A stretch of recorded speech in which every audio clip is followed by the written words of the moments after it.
BNP জামায়াতের অবরোধ ও নৈরাজ্যের প্রতিবাদে বিক্ষোভ মিছিল ও সমাবেশ অনুষ্ঠিত হয়েছে।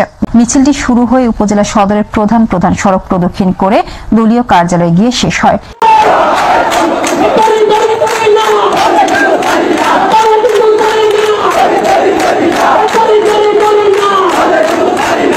দর্শক বন্ধুরা, আপনারা কিন্তু দেখতে পাচ্ছেন এই মুহূর্তে 2 কোটি আওয়ামী লীগের কর্মী নেতা কর্মীরা সবাই মিলে কিন্তু ঢাকার উদ্দেশ্যে কিন্তু রওনা করে দিয়েছে যে ধরি না ধরলে কিন্তু ছাড়ি না এই স্লোগানে বর্তমান আওয়ামী লীগের তাণ্ডব কিন্তু ঢাকা শহরে নানান দিয়ে কিন্তু চলমান। বর্তমান অন্তর্বর্তীকালে সরকার আওয়ামী লীগকে নিষিদ্ধ করার কারণে এটার রুখে দেওয়ার জন্য বর্তমান আওয়ামী লীগের নেতা কর্মীরা একত্র হয়ে সবাই ঢাকার রাজপথে নেমে আসছে। দর্শক বন্ধুরা, আপনারা দেখতে পাচ্ছেন এখানে শুধু আপনার রাজনৈতিক দল কিংবা সাধারণ জনগণই নয়, উল্টো দিকে আপনার শিক্ষার্থীরা পর্যন্ত স্কুল কলেজ মাদ্রাসার শিক্ষার্থীরা পর্যন্ত ঠিক একই স্লোগান দিচ্ছে। জয় বাংলা, জয় বঙ্গবন্ধু। দর্শক বন্ধুরা, আপনারা কিন্তু এই মুহূর্তে দেখতে পাচ্ছেন যে জামাত শিবির রাজাকার এই মুহূর্তে বাংলা ছাড় এই স্লোগান দিয়ে কিন্তু ঢাকার অলিতে গলিতে বর্তমান স্কুল কলেজ মাদ্রাসা শিক্ষার্থীরা কিন্তু রাজপথে কিন্তু নেমে আসছে। উল্টো দিকে অন্তর্বর্তীকালে সরকার আওয়ামী লীগের সমস্ত কর্মসূচি নিষিদ্ধ করার কারণে এটাকে রুখে দেওয়ার জন্য বর্তমান স্কুল কলেজ শিক্ষার্থীরা পর্যন্ত মেয়েরা পর্যন্ত বর্তমান রাজপথে নেমে আসছে। দর্শক বন্ধুরা, আপনারা দেখতে পাচ্ছেন ঢাকার রাজপথে দেখতে পাচ্ছেন দর্শক বন্ধুরা বিক্ষোভ মিছিলটি। তুই বাংলা ছাড়, জয় বাংলা, জয় বঙ্গবন্ধু।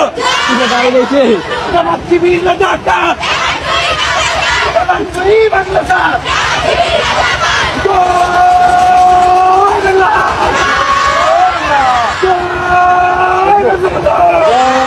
দর্শক বন্ধুরা, আপনারা এই মুহূর্তে দেখতে পাচ্ছেন শুধু আপনার স্কুল কলেজ মাদ্রাসার শিক্ষার্থীরা নয়, সাধারণ জনগণ থেকে নয়, মা বোনেরা পর্যন্ত নারীরা পর্যন্ত বর্তমান আওয়ামী লীগকে নিষিদ্ধ করার কারণে ঢাকার রাজপথে কিন্তু নেমে আসছে যাতে আওয়ামী লীগকে নিষিদ্ধ এটাকে উঠিয়ে নেয় অন্তর্বর্তীকালে সরকার। এটা কিন্তু কোনো হংকার কিংবা নয়, এটাকে প্রতিবাদ স্বরূপ কিংবা ঢাকার রাজপথে বা তাদের উদ্দেশ্যেই এগিয়ে যাচ্ছে বর্তমান নারী সমান, নারী পুরুষ সমান কাঁধে মিলিয়ে।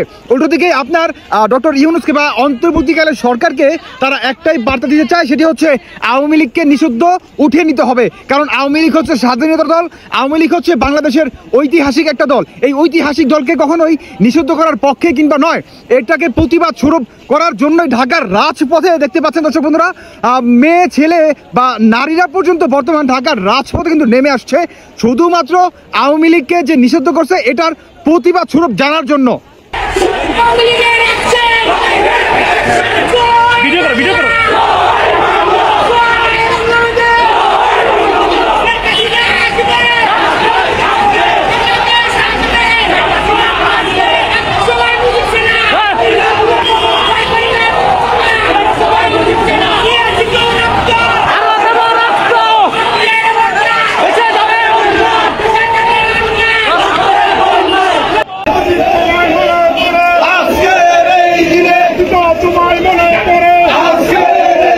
আপনারা দেখতে পাচ্ছেন সামনে আরো একটি বিক্ষোভ মিছিল চলে আসতেছে। তারা এই স্লোগান দিয়ে আজকের এই দিনে মুজিব তোমায় মনে পড়ে, আজকের এই দিনে পিতা তোমায় মনে পড়ে, এই স্লোগান দিয়ে আওয়ামী লীগের নেতাকর্মীরা ডক্টর ইউনূসের উদ্দেশ্যে একটি বার্তা দিতে চায়, সেটি হচ্ছে আওয়ামী লীগকে নিষিদ্ধ করা এত সহজ নয়। কারণ আওয়ামী লীগের কোটি কোটি সমর্থনকারী দল রয়েছে। এই মানুষকে আপনি কিভাবে নিষিদ্ধ করবেন, শুধু এই একটা মেসেজ দেওয়ার জন্যই ঢাকার রাজপথে আওয়ামী লীগের নেতাকর্মীরা কিন্তু নেমে আসছে শুধু এই স্লোগান দিয়ে যে আজকের এই দিনে মুজিব তোমায় মনে পড়ে।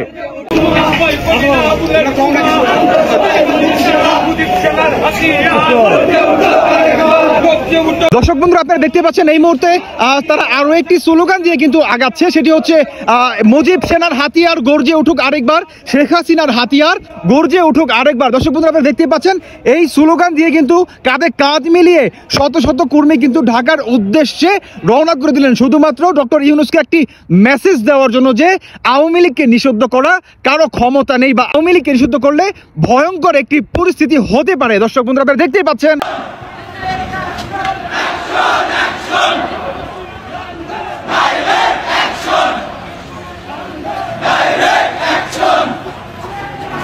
Direct action!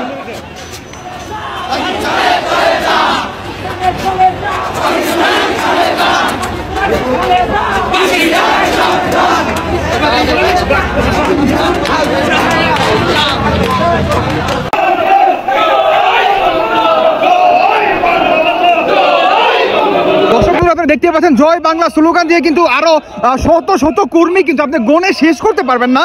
এখানে কিন্তু সবাই ঢাকার উদ্দেশ্যে রওনা করে দিচ্ছেন, কারণ এই মুহূর্তে আওয়ামী লীগের সবাই একটা কথাই বলা বলি করতেছে যে এই মুহূর্তে আওয়ামী লীগের নেতা কর্মীদের এবং সমর্থককারীদের সবাই আমাদের আসলে দেওয়ালে পিঠ থেকে গেছে। অতএব আমাদের এখন সামনের দিকে আগাতেই হবে। সামনে যদি আমাদের মৃত্যু পর্যন্ত হয় তাহলে আমরা মরতে পর্যন্ত রাজি আছি, তারপরে আওয়ামী লীগকে আমরা ছাড়বো না এবং শেখ হাসিনাকে আমরা অবশ্যই বাংলাদেশের প্রধানমন্ত্রী করে ফেরাবো। দর্শক বন্ধুরা, এত কনফিডেন্স নিয়ে কিন্তু বর্তমান আওয়ামী লীগের নেতা কর্মীরা কিন্তু ঢাকার উদ্দেশ্যে কিন্তু রওনা করেছেন, যেখানে অন্তর্বর্তীকালের সরকার আওয়ামী লীগের সমস্ত কার্যক্রম কিন্তু নিষিদ্ধ করেছে। ইভেন ডক্টর ইউনূস এইটা পর্যন্ত বলছে যে রাজপথে যদি কেউ নামে থাকে তাহলে তাদেরকে গ্রেফতার পর্যন্ত করা হবে। এখন আমার একটি কথা হচ্ছে, অন্তর্বর্তীকালের সরকার এত কোটি কোটি মানুষ কি গ্রেফতার করতে পারবে? যদিও করে তাহলে এত কোটি মানুষ কোন জেলখানায় অন্তর্বর্তীকালীন সরকার ঠাঁই দিবে? এটাও কিন্তু চিন্তা কিংবা একটা প্রশ্নের বিষয়। দর্শক বন্ধুরা, আপনারা দেখতেই পাচ্ছেন আওয়ামী লীগের বিক্ষোভ মিছিল।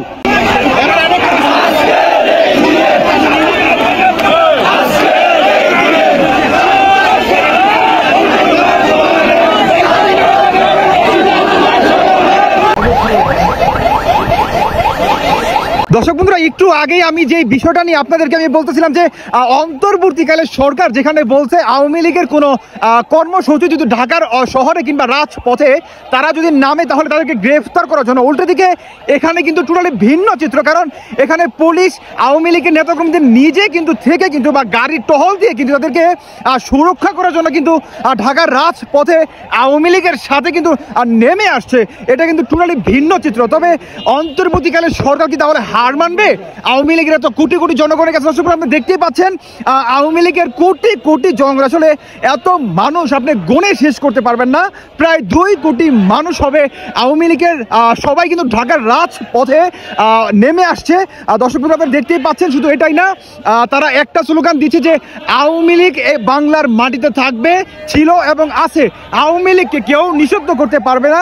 উল্টো দিকে আপনার পুলিশ প্রশাসন তাদের ভিন্ন চিত্র। তারা লাঠি দিয়ে ঢাকার রাজপথ কিন্তু খালি করে দিচ্ছে, যাতে বিক্ষোভ মিছিলটি সুন্দরভাবে সুষ্ঠুভাবে বের হতে পারে, যাতে কোনো ধামাকা সৃষ্টি না হয়, যাতে কোনো গ্যাঞ্জাম কিংবা কোনো সৃষ্টি না হয়। এটা কিন্তু আপনারা দেখতেই পাচ্ছেন যে পুলিশের গাড়ি নিজেরা কিন্তু বর্তমান আপনার এই আন্দোলনকারীদেরকে কিন্তু সহায়তা করতেছে। উল্টো দিকে তাহলে অন্তর্বর্তীকালের সরকার কি তাহলে পুরোটা ঠিক একই কথা, যে অন্তর্বর্তীকালের সরকার কি তাহলে হার মেনে গেল এই আন্দোলনকারীদের তোপের মুখে? আপনারা দেখতেই পাচ্ছেন এখানে প্রায় কোটি মানুষের বিক্ষোভ মিছিল।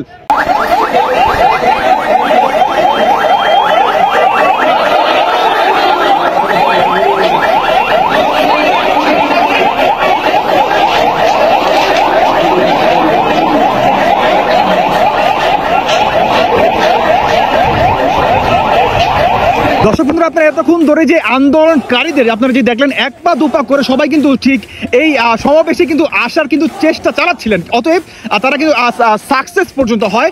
আপনারা দেখতেই পাচ্ছেন এখানে কিন্তু নৌকা নৌকা স্লোগান দিচ্ছে।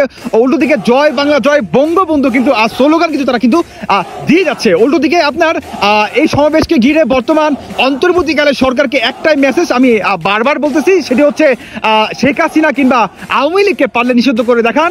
উল্টো দিকে আওয়ামী লীগের যে কার্যক্রম কিংবা যে ঢাকা শহরে কিংবা রাজপথে যদি কোনো নেতা কর্মী কিংবা কোনো কর্মীদের যদি ঢাকা শহরের রাজপথে দেখা যায় তাদেরকে কিন্তু গ্রেফতার করার পর্যন্ত আদেশ রয়েছে। উল্টো দিকে এখানে কিন্তু ভিন্ন চিত্র। সেখানে আপনার প্রায় কোটি মানুষ, প্রায় 2 কোটি মানুষের কিন্তু একটি সমাবেশ। দর্শক বন্ধু আপনারা দেখতে পাচ্ছেন এখানে পুলিশ বাহিনী, র্যাব বাহিনী, সব বাহিনী কিন্তু চারোপাশে কিন্তু বর্তমান ঘেরাও করে আছে, কিন্তু কেউ কিন্তু এই বিক্ষোভ মিছিলকে কিন্তু বাধা সৃষ্টি করতেছে না। উল্টো দিকে তারা যাতে সুন্দরভাবে এই সমাবেশটি করতে পারে, এটাই কিন্তু বর্তমান এই পুলিশ প্রশাসন কিংবা আইনজীবীরা কিন্তু সেটাই চাচ্ছে। উল্টো দিকে বাংলাদেশে আপনারা জানেন যে সেনা প্রধানকে নিয়ে বর্তমান বা রাষ্ট্রপতি শাহাবুদ্দিন চুপ্পুকে ঘিরেও কিন্তু বর্তমান এই অন্তর্বর্তীকালে সরকার বড় একটি পায়তারা কিন্তু চালাচ্ছে। রাষ্ট্রপতির পদত্যাগ, তারপরে সেনা প্রধান মিস্টার ওয়াকারের কিন্তু পদত্যাগ এই অন্তর্বর্তীকালের সরকার কিন্তু চালাচ্ছে। এটাকে বা সম্পূর্ণ তাদের মেটোক্লাস ডিজাইন আর রুটে দেওয়ার জন্য এই বিক্ষোভ মিছিল বা এই বিক্ষোভ সমাবেশ সমাবেশ, তারা এই সমাবেশের উদ্দেশ্যে একটা বার্তা দিতে চায় যে আমাদেরকে রাজপথে শান্তিপূর্ণভাবে সমাবেশ করার দেন। যদি আপনারা আমাদেরকে করেন তাহলে আমরা কিন্তু আর পিছনে ফিরে তাকাবো না, তখন আমাদের মরা বাঁচার কিন্তু একটা বিষয় কিন্তু চলে আসবে। অতএব আওয়ামী লীগ কিন্তু এখানে সুষ্ঠুভাবে শুধু সমাবেশই পালন করতেছে না, উল্টো দিকে অন্তর্বর্তীকালে সরকার কিন্তু হংকার পর্যন্ত দিয়ে যাচ্ছে। দর্শক বন্ধুরা, আপনারা কি মনে করতেছেন আওয়ামী লীগের এই বিক্ষোভ মিছিল কিংবা এই সমাবেশ কেন্দ্র করে আওয়ামী লীগ কতটুকু সাকসেস হতে পারবে? এই বিষয়ে আপনাদের অবশ্যই ব্যক্তিগত মতামত কিন্তু জানিয়ে যাবেন। উল্টো দিকে বাংলাদেশে আজকের এই দিনে শুক্রবার আওয়ামী লীগের বড় একটি সমাবেশ হয়ে গেল, অন্তর্বর্তীকালে সরকার ব্যর্থ হয়ে গেল।